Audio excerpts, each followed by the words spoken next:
Man, thank you guys for tuning in to another episode of the Watch Party Podcast. I'm going to be your host today, Vernon Matthews. And man, we are looking to have a phenomenal time. We have a great guest that's going to be coming on, Jay.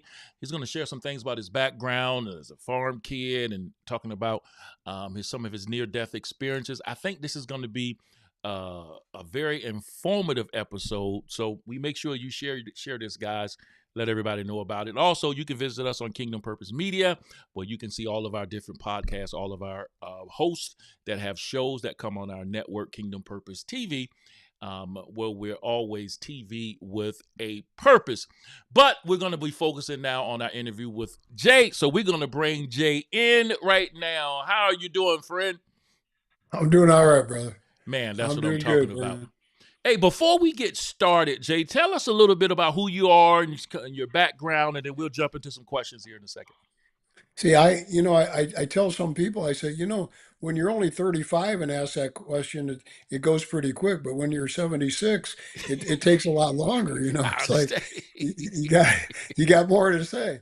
No, but all in all, I was raised on a working farm with a lot of cattle, and we did a lot of ag spraying with airplanes, and a lot of responsibility from the get go, from being young. And but I did that, did the high school thing, I worked nights uh, for 3 out of my 4 years in high school. I started school, got out at 3:45, and I started working at a small agriculture family in a small farm town from 4 till mid 12:30 at night, back up at 5:30 in the morning, do chores and go back and shower and go back to school again. So it's one of those things. I got out of that and went in the Marine Corps, and that didn't last too long because I died. I went in the Marine Corps. I enlisted in '67, went in early '68, and died November 12th, '69. I spent a year in the hospital, and then I when I got out of that, I kind of rehabbed a little bit. I did an entrepreneurial thing. I died again in another car accident.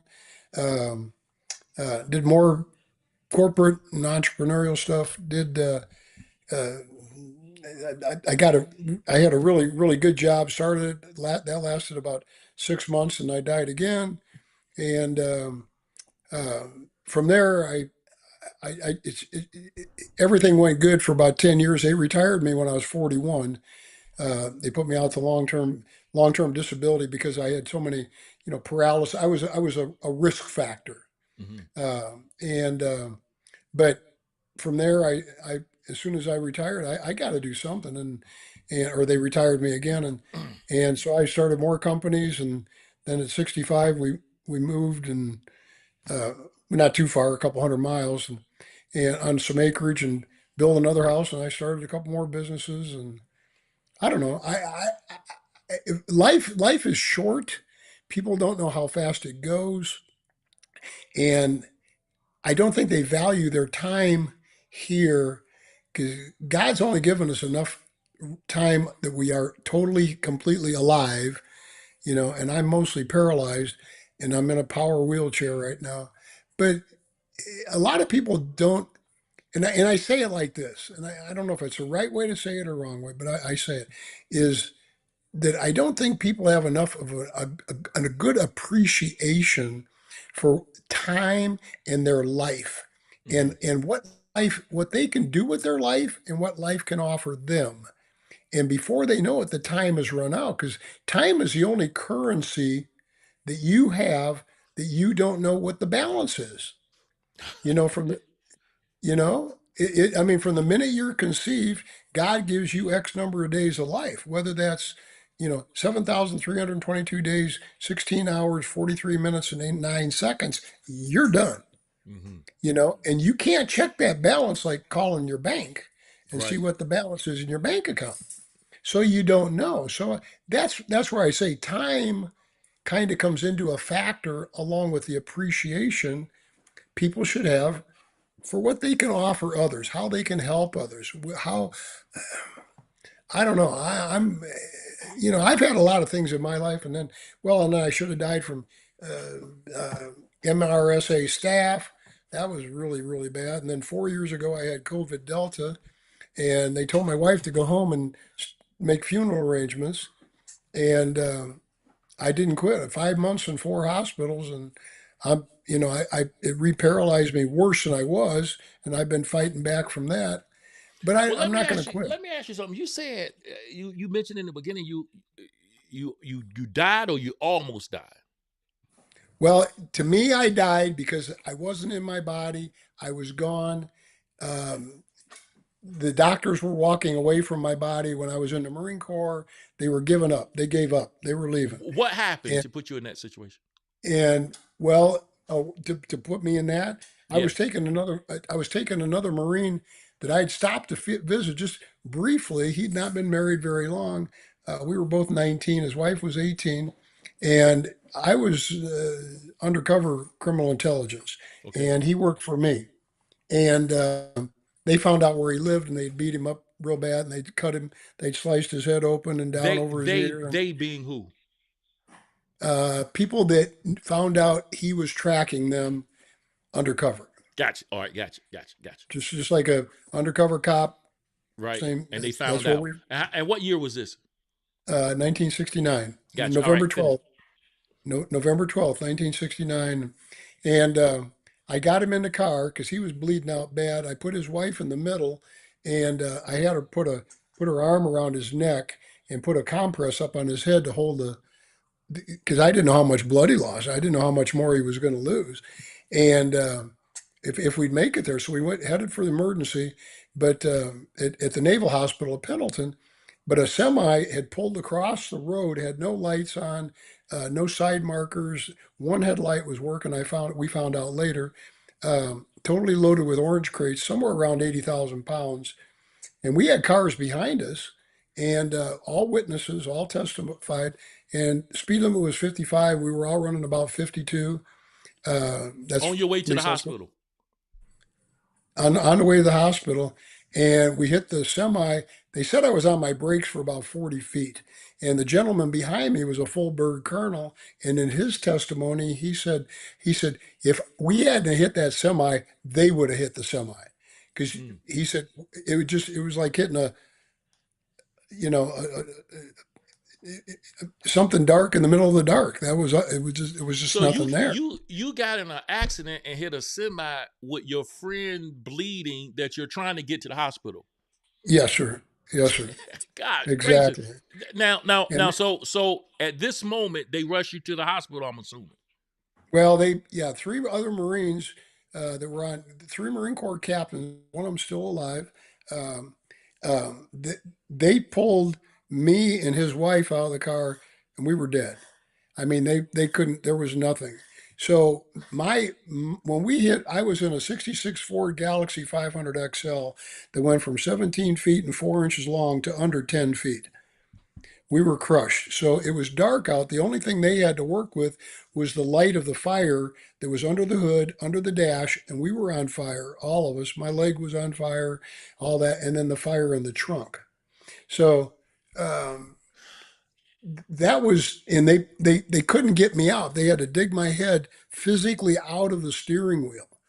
I mean, I had 32 facial fractures, skull fracture up here, head was on fire, all that stuff.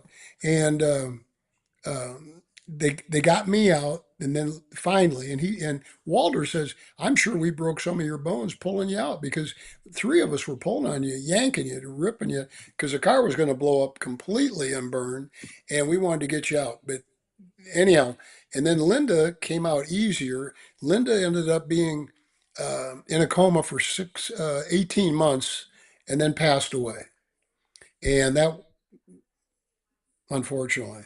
And Roy wasn't broke up as bad as I am was, but he had 60% burns over his body, third-degree burns, and he just passed away here from a heart attack about 6 months ago. So out of all that, I end up being the one that's still alive. Why, So and that. they pulled you out and they could pronounce you dead when they pulled you out. Well, they didn't pronounce me dead. They got me in an ambulance. They got me Okay. to the naval. They got all of us to the naval hospital. Okay. But while I was out of my body, Vernon, I was up my back up against the ceiling, looking down at my body on the table, and the doctors finally, there was three doctors, and they finally decided to walk away. It was beyond hope. So there was another gentleman came in, and he was a oral surgeon, and maybe he got called because of the fact that my face was all ripped off. Right. Okay, I I, I don't know. I mean, I I didn't have a whole lot to do with it, Right. except I was the object that they were working on. And but the three were walking away, and this guy came over. His name was Dr. Gray, and the Navy, they wear the whites, Yes. the white uniform, and he had whites on. And I remember his name tag. I remember seeing it from up above, and everything was red. And I was cussing and swearing every foul Marine Corps word. I was making up bad words. I was going to kill all of them because they weren't helping me, because Right. I felt that I was alive, but I was up here. And And you saw everything that was happening below. yes, sir. Okay. Yes, sir. And I could feel myself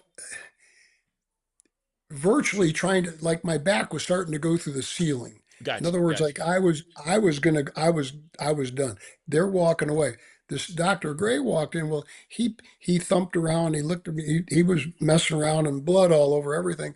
And they he finally cut a tracheotomy, Okay. sliced me open. And when he did, the blood just went out like a whale surfacing. I mean, all over the walls, all over him.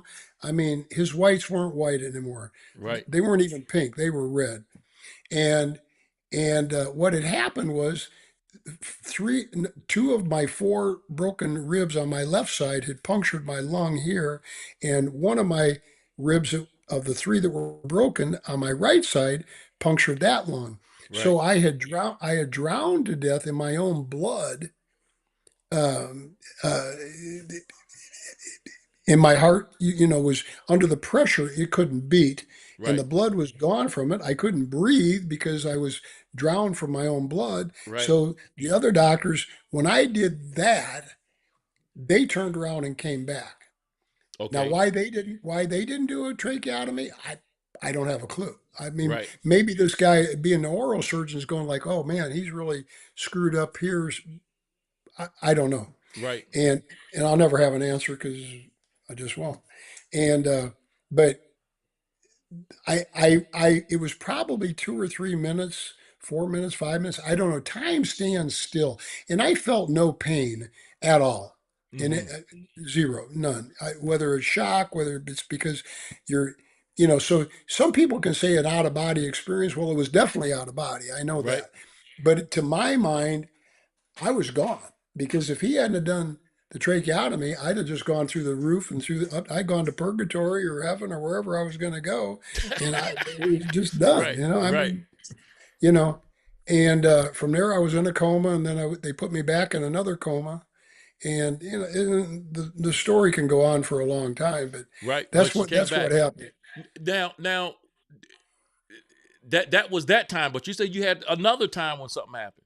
Yeah, and then in early September 1973, I had a drunk hit me almost head on out in the middle of the cornfields in northern Illinois on a pretty narrow road, black highway, but it was a narrow road. And he'd been thrown out of one bar, and they put him in his truck because he was so drunk he couldn't walk. He couldn't. They just put him in his truck.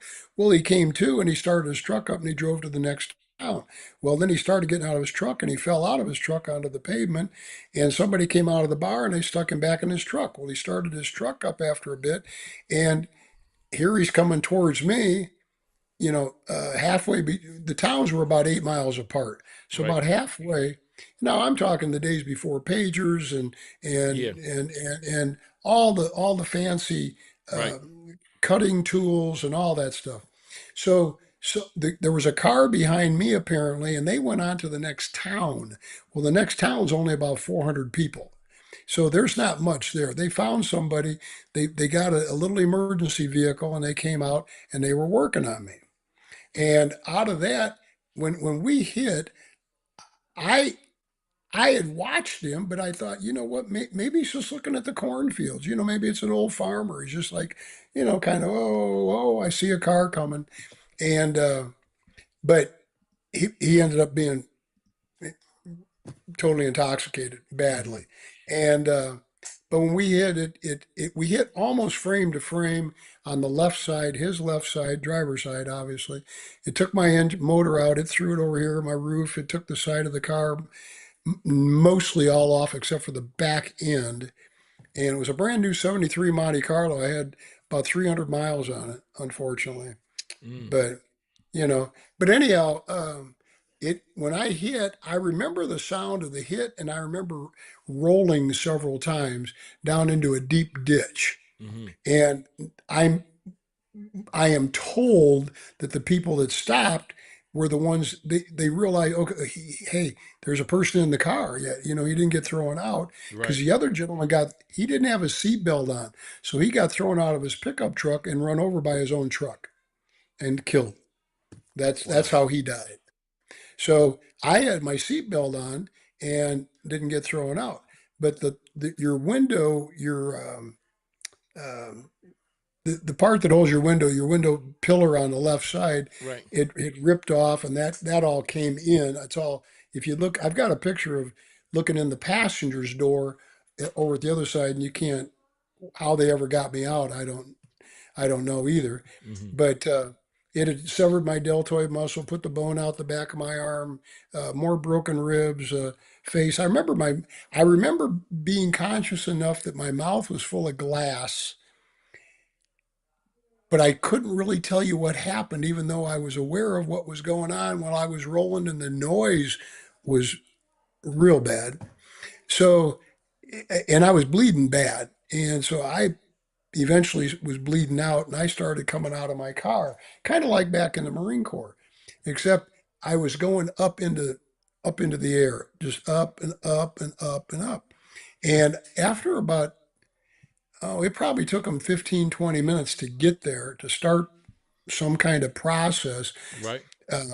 And when they did, they realized I was out of I well, I didn't have any blood, so I can only presume I was dead because at that point I was hearing, I'll say angels. Right. I don't know that they were angels, but I heard voices. It was calm. I was not in any pain. I I felt like I was being welcomed upwards. Okay. That's just the best way I can put it. But they put a couple of the guys up. I'm O positive, so I can take about any kind of blood. And they put a couple guys up on stretchers or close to the car, and but higher, obviously, and then stuck them in the arm, stuck me, and started feeding me blood. Wow. Now I Right don't, there at the scene. yeah, at the scene Wow. while they were trying, well, because I was so crushed in the car, and they were trying to get me cut out, Right. but I had no blood. And of course, then they couldn't stop me bleeding once I probably got blood in. I don't know. Right. I saw that from way up in the air, but I I don't remember anything till about 3 or 4 days after that when I came around in the hospital. And they didn't tell me anybody else got killed. They didn't do any of that. And my mother, on about the fifth or sixth day, seventh day, something like that, she she was visiting, and we only lived 7, 8 miles from the hospital, up off on the farm, and but she had a rolled up newspaper, and like your mom, she probably would have whooped your butt, right? Right. Right. Right. Okay, Right. well, she's thumping on me, beating me on the right side with that newspaper, and she said, and she was crying, and she says, "Quit doing this to us." Right. Right. Right. Because Right. if you think about it as a father, I mean, I'm presuming, if Yeah. you're a dad, like, God dang, son, you just got killed 3 years ago. You just did it again. I mean, it's like, Right. what's Right. going on? Yeah. So stop doing this. And so, anyhow, and then I had the third time to jump into that, but I rehabbed out of it, and um, it took me a long time. I had to walk my fingers like this up the wall because I couldn't raise my arm. It didn't work. Now my left arm is the only one. That's the only body part I kind of have that works, and my hand works. My wrist is fused. My shoulder's all been multiple surgeries and stuff. But it is Is what it this is. how? Is this how the paralysis happened? No, sir. The paralysis happened on the next one. And that was July 4th, 1981. I was married the third time. I was married my second time, 3 weeks the day that it happened. And we'd been married on a Saturday in Madison, Wisconsin, or close to Madison, and drove up to Minneapolis area, south of Minneapolis. And that 3 weeks later, we were getting ready for the 4th of July. And we were going to go to a picnic or a parade, and we were going to, not a picnic, we were going to some people's houses and played volleyball and all that Yeah. stuff. And it was a hot day, and I'm real competitive, and I had some ostrich quill Lucchese pointy toe cowboy boots on and my blue jeans, and no, I took my shirt off, and I'm out there, and I'm 31 and a half years old. I'm in good shape. I'm ready Right. to rock and roll. And I mean, I had all the damage from before that limited me a little bit, but I pushed through it. I'm not going to stop. I'm not going to. That's very competitive. Right. So when we got done with that, somebody says, "Hey, let's go swimming." Well, then there's a swimming pool right behind the property we um, where we've been playing volleyball. And so I rode my motorcycle over, and we'd had some drinks during the day. But my wife climbed on the back. We rode over, parked the bike, and I got to the swimming pool and up on this backyard. And I had three or four guys going to throw me in the pool. They're like, "Hey, let's throw Setchell in the water." And I thought, "Oh, no, no, no, no, not yet," because I've got my cowboy boots on and I got my billfold in my pocket.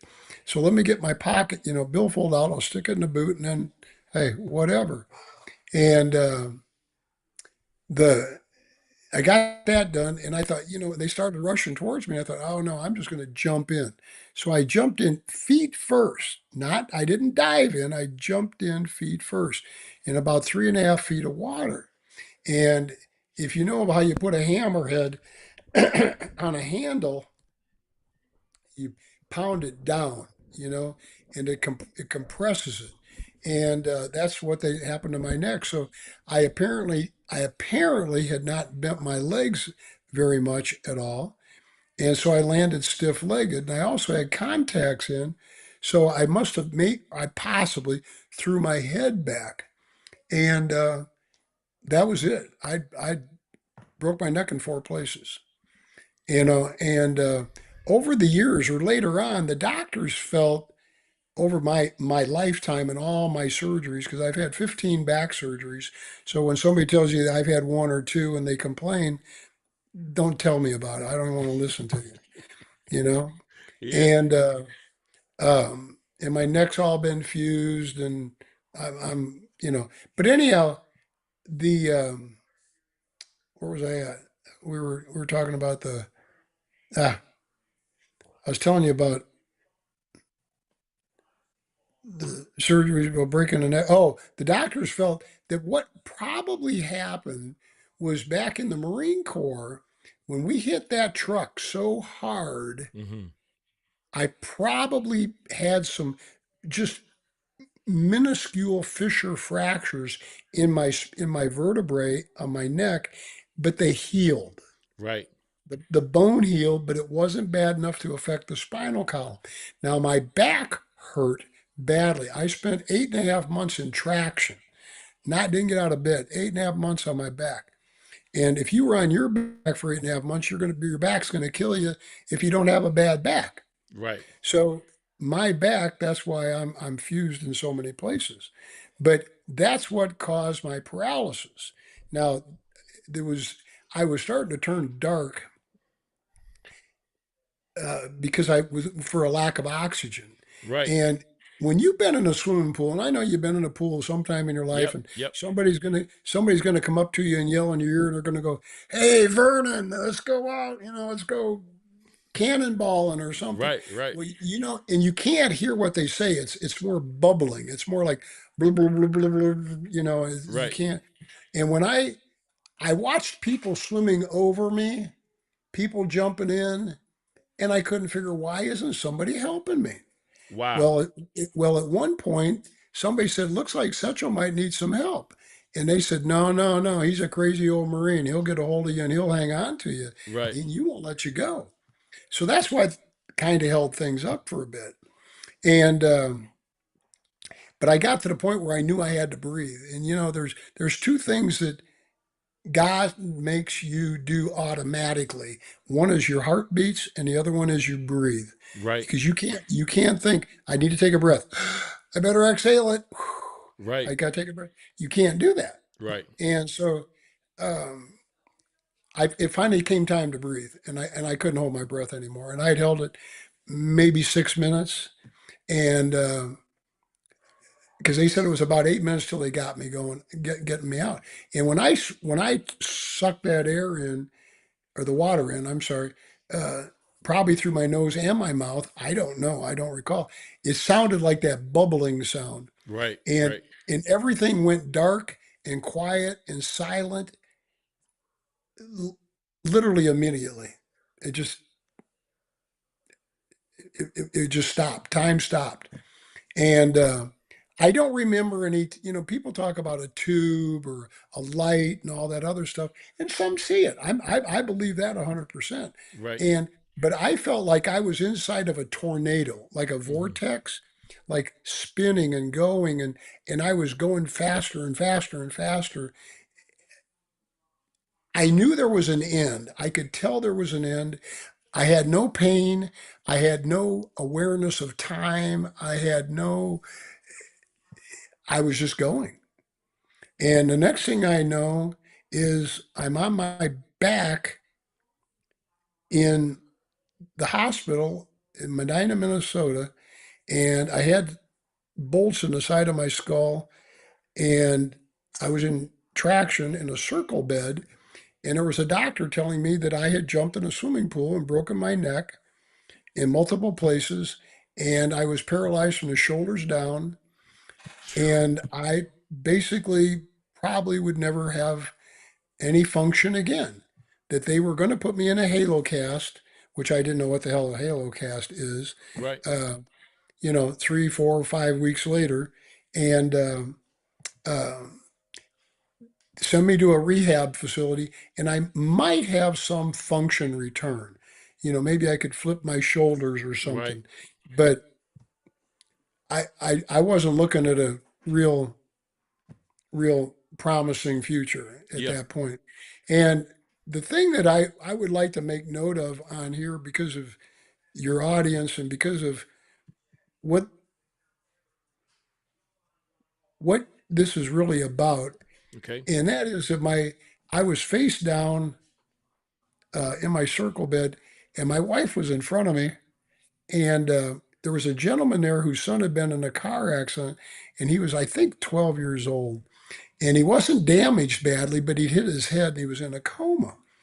And so they had met in the waiting room, and my wife said, "This is Tom Cooper, and Tom would like to say a prayer for you. Would that be okay?"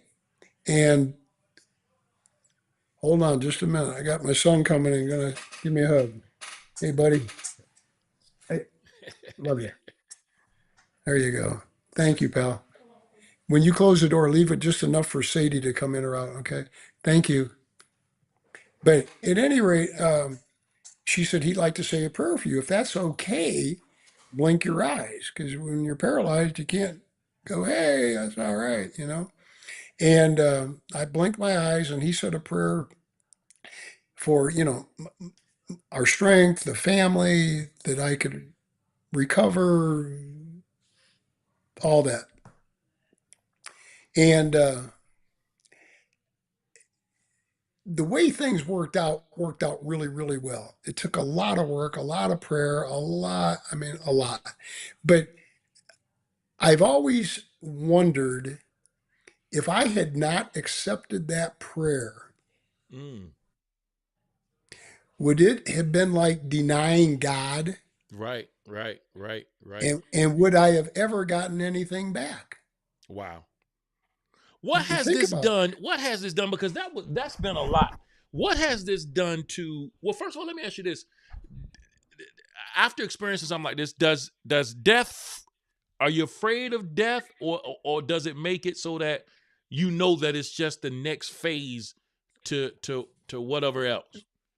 Yeah, it's another thing. I'm not afraid of death. I'm not afraid of dying. I'm not afraid of I can't think anything I'm really afraid of at all Right. because I once you've been through what I've been through and plus over 6 dozen surgeries, um, I, I mean, what else what are they going to do to me?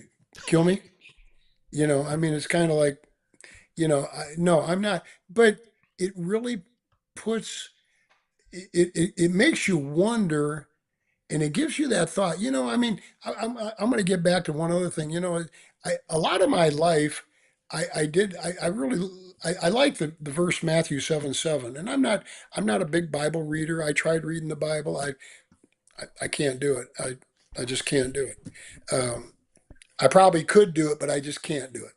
So, but Matthew 7:7 with the knock and and seek and ask and all this. I followed that a lot throughout my life, but more often than not, I believed because I believed it back when I was in the Marine Corps, and that is so what is it, the 23rd Psalm? No, yeah, the 23rd is yea, though I walk through the valley of shadow of death, I shall feel no evil, Yes. for thou art with me. Thy rod and thy staff, they comfort me. So that's why I think about that. But in Vietnam, the saying was, yea, though I walk through the valley of shadow of death, I fear no evil because I'm the meanest mother in the valley, you know. But that's a sign of trying to be tough, keep that machoism going, so because you had to be tough.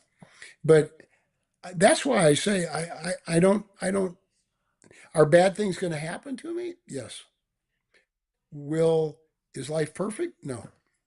You know, um, we can all try for perfection, but perfection is God's business. Our business is just do the best we can, at least in my opinion. So I don't, but I've always gone back, like I said, I've always wondered if I would have denied that prayer, and some people would, that. Some people go, no, I don't need the prayer. I don't want it for me. But throughout my stay in the hospital, and and if you don't mind, I'll just go on kind of how this kind of culminated, Hmm. uh, because it'll answer your questions that I think you may be posing. Um, yes, I went to Sunday school. I had perfect attendance in Sunday school. I was born and raised Methodist, but we believe that Jesus died for your sins. He rose and sits at the right hand of the Lord, and so on and so forth. We believe all that, and I believed all that. It's a thing that as you get older, I don't know that I really realized it because I didn't have any bearing to think about it. Now, my dad told me when I was 10 years old, I saw my dad crying. I was on the tractor. My dad was crying. We left my grandmother's house. Well, her brother had died, and it was my great uncle John, which would have been his uncle. And he was apparently a very, very good man. I remember him. He passed when I was about 6 years old, so I don't remember him very well. Um, Nice guy. That's about all I can remember. And uh, but my dad was crying, and I never seen my father cry. And I was 10, like I said, and he explained to me that Uncle John had died, and he was a really good man, and he loved him, and he was just in sorrow. So, and then he went ahead to tell me that one day he will be dying as well, and that someday I will die, that I will be old enough, or if I live that long, who knows? Like we talked about, uh, maybe I'll be 40, maybe I'll be 60, maybe I'll be 80. I don't. Maybe I'll be 100. But I remember crying about that, thinking I'm going to die. And here I knew that because through all the Sunday school classes, through confirmation into the church, all of that stuff. And so I didn't put, I didn't connect the dots with, to me, faith. And there's a difference between faith and believing and the word hope. You can hope you're going to do something, but if you've got faith and you've got the belief, 100%, without a doubt, it makes a world of difference. It makes a world of difference. And I don't believe that I had that. You know, the Marine Corps thing just happened. And it kind of gets back to a thing that you heard back when you were a kid too. I'm presuming. Sticks and stones will break my bones, and names will never hurt me. And I get back to that. It gets back to that issue, and uh, I heal. Your broken bones will heal. Your femurs will heal. My left foot was turned around backwards, and they got it back with the distal shaft and the tibia and surgeries, and and my and then they fixed it, kind of. But when you, but I just didn't have any.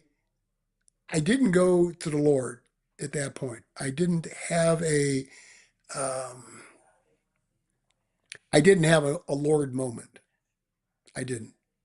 And throughout that next few years, and I died again, of course, like we talked about, and that didn't affect me. Um, I mean, I believe in God. I believe in Jesus. I believe but it was words. It was words.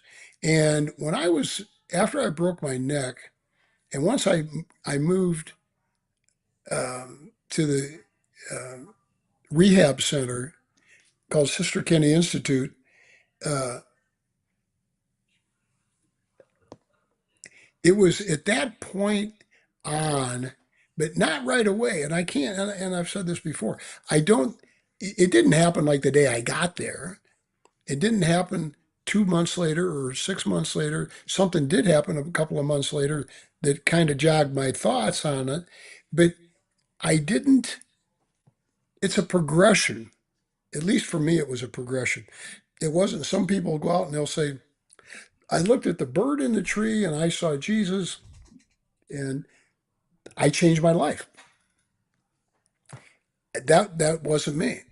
But I went through the issue of, my mom and dad came and visited. I was about maybe 4 months after I broke my neck, and I'd been going to PT and OT, physical therapy and occupational therapy and such, and uh, my mom said, she said, "Are you okay?" And I said, "Yeah, I'm doing good." I said, I just don't know why me. Not woe is me, not bad, Yeah. but just why me? I mean, I'm not. I haven't gone out and committed murder. I haven't been a bad person. I mean, I've thrown an outhouse in the lake, along with a couple other guys that were cops that were friends of mine.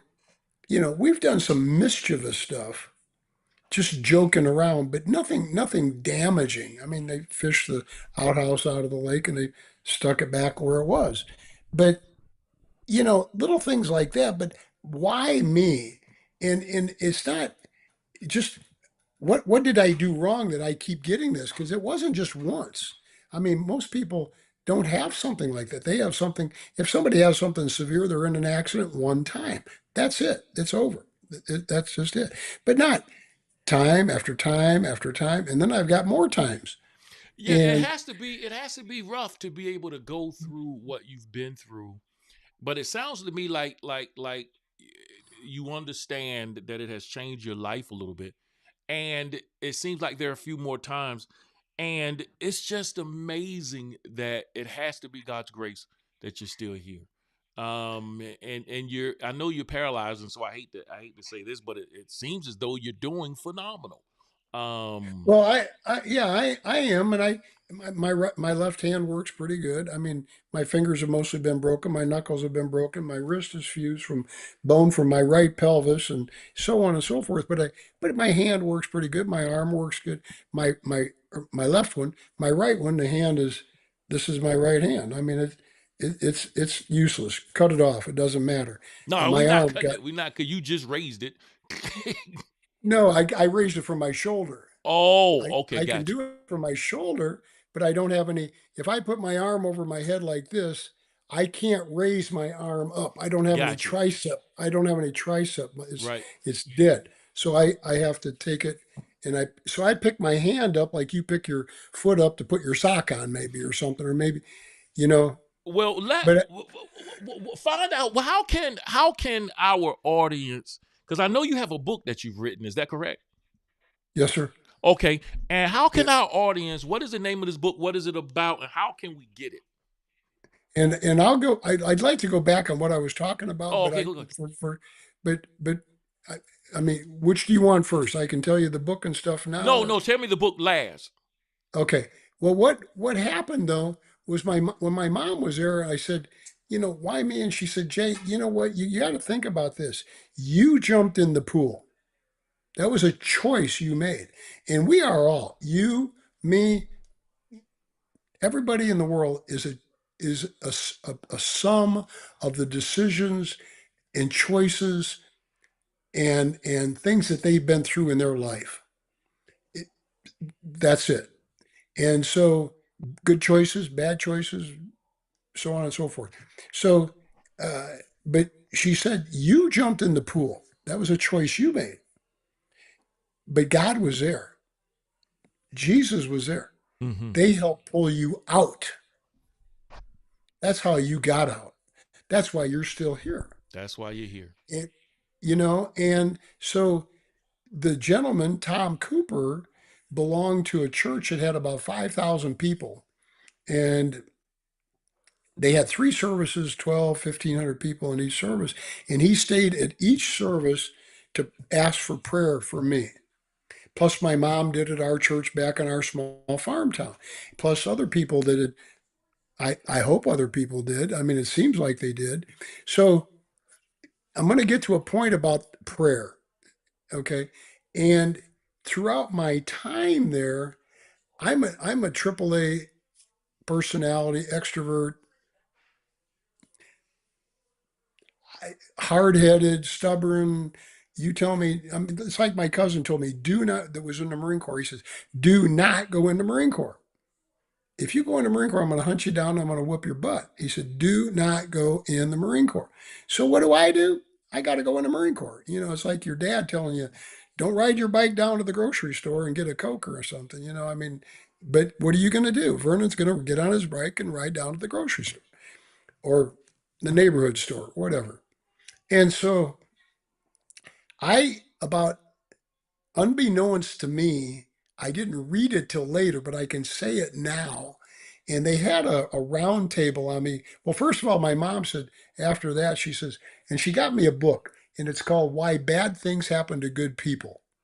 And it's written by a Rabbi Cushman, and obviously Jewish, but the book doesn't mention anything about Jewish, and it doesn't matter if it did.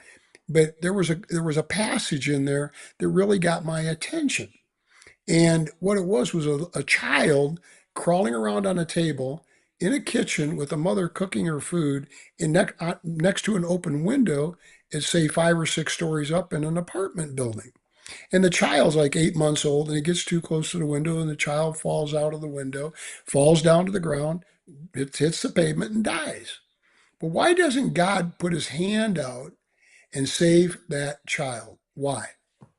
Well, because God made something called gravity. What goes up must come down. If it goes out the window, it's going to go down. Now, it wasn't the baby's fault or the child's fault, but the mother should have put a screen up or closed the window or not had the child on the table. That's whose fault it was. So you have to take it back. In other words, a lot of people will say, God did it. No, God didn't do it. The child fell out and there's a thing called gravity. That's what happened. End of story. So, but they had a round table maybe another 2 months later. And I didn't read this for years. It was 5, 6, 7 years later, maybe longer than that. And they had three concerns from the round table. And at the round table were the people from, and I'm getting to prayer because this is an important part, I think. Um, uh, the round table was physical therapists, occupational therapists, the doctors, the nurses, the people that uh, I don't know, help acclimate you back to society. I can't think what the word is, but they had three concerns, three main concerns that came up. One was I talked a lot about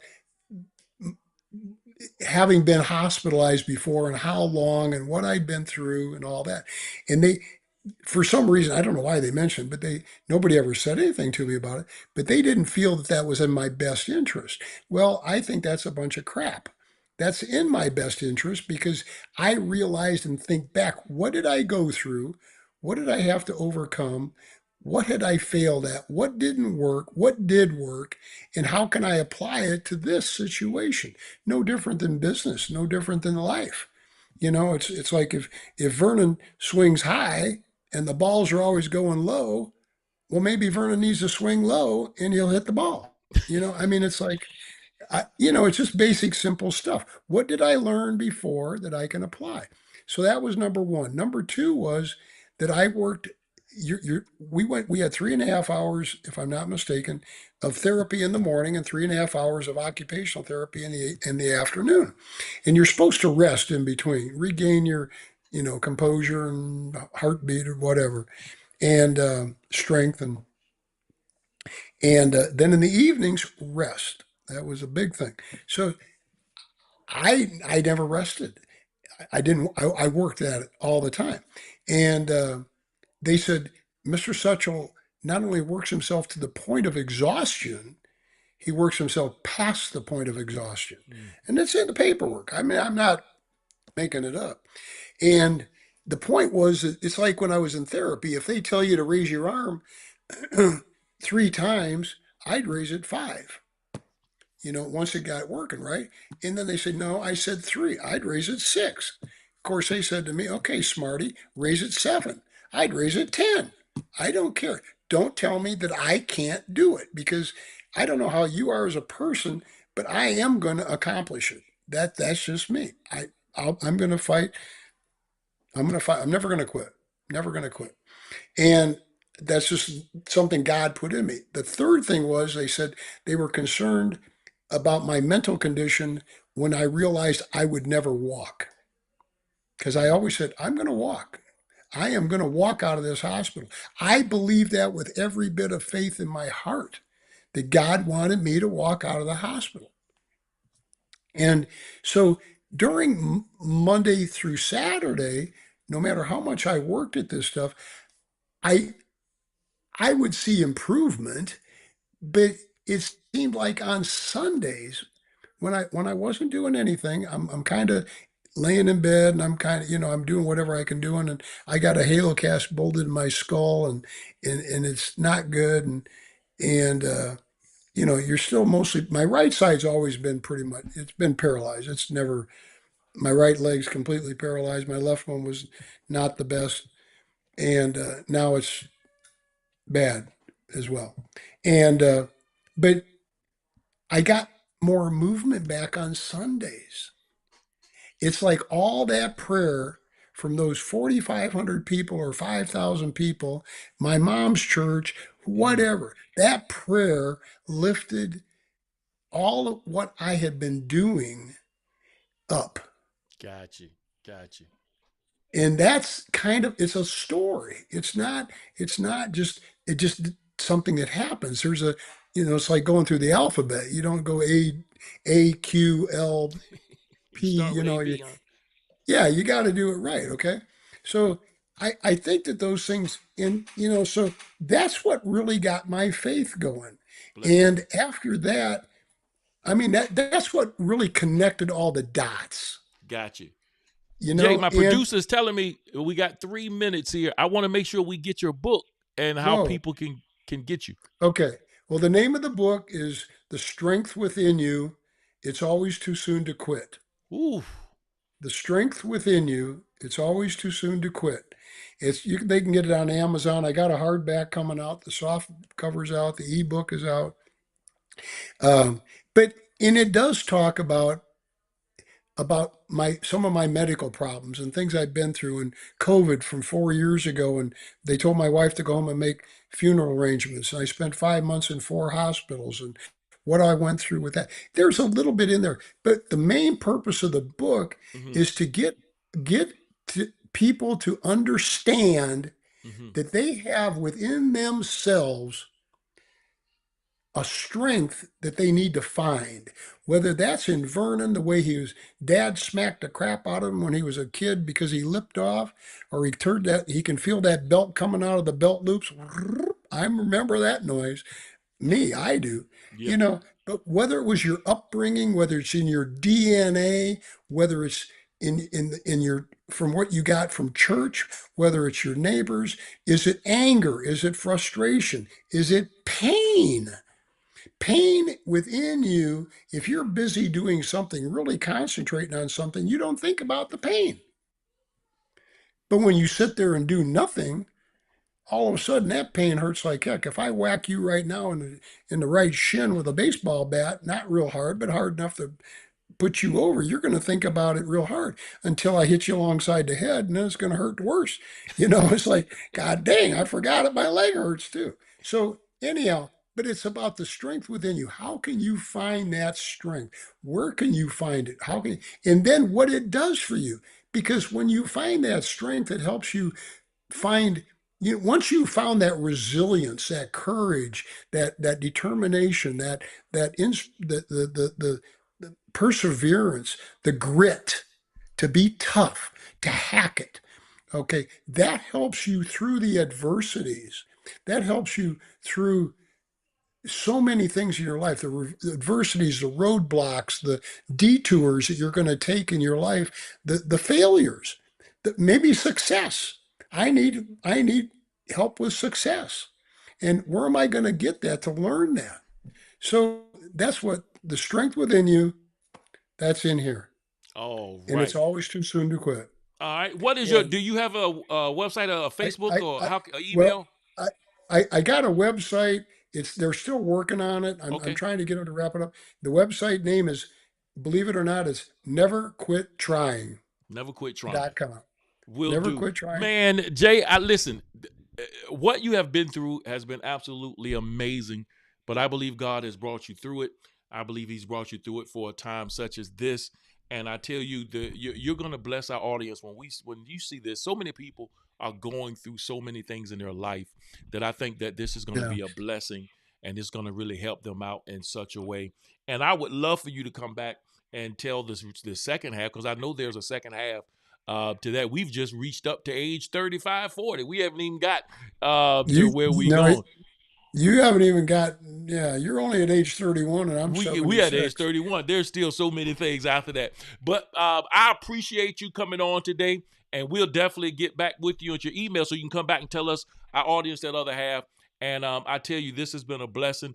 Y'all make sure y'all go grab that book on Amazon. Y'all make sure y'all look him up. All of that will be on the screen at the credits roll. Make sure you go and support Jay, because God has blessed him and left him here for a reason. So Jay, we thank you for being on. And may I say one other word? You sure can. Go ahead. Okay, I'm just real quick. I think something that I want to take two things away at the end of this, and there's 10 two-letter words that everybody has to reach inside. If it is to be, it is up to me. If it is to And be, it it's is up to up to me. me. And that's very important. And the other thing is that no matter what lies behind us or what lies in front of us, they are small matters compared to what lies within us. Mm, That's where the strength comes from. all right. But thank you, Vernon.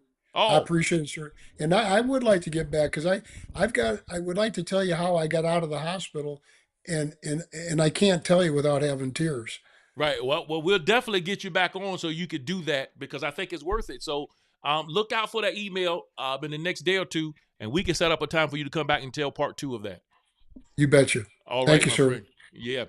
Listen, let me tell you guys something. This is one of the ones you need to listen to again and again, because whenever you get discouraged, whenever you want to quit, you can look at this testimony. And that's what testimonies are for. It's so that they can give us strength, they can give us hope, and so that we can be able to accomplish those things. And so, listen, Jay is the kind of person that he's not going to give up. And you can take some solace in that, and you can pour from that experience that he has, so that you don't have to give up. Somebody here right now may be watching this, and you may be saying, I don't know what else to do. I don't have any other reason to live for. Listen, you might have a testimony for somebody else, just like Jay had a testimony for you. We thank you for being a part of the Watch Party podcast. Make sure you jump on our website, kingdompurposemedia.com, and go on there and look on there. You're going to see a whole bunch of podcasts. You're going to also see a lot of people that have weekly time slots, a lot of hosts. Go and support those, so that we can keep getting this kingdom message to the masses. We thank all of you for being a part of what we're doing, and we're believing God for the best. We thank you for watching the Watch Party podcast. Until next time, we'll see you.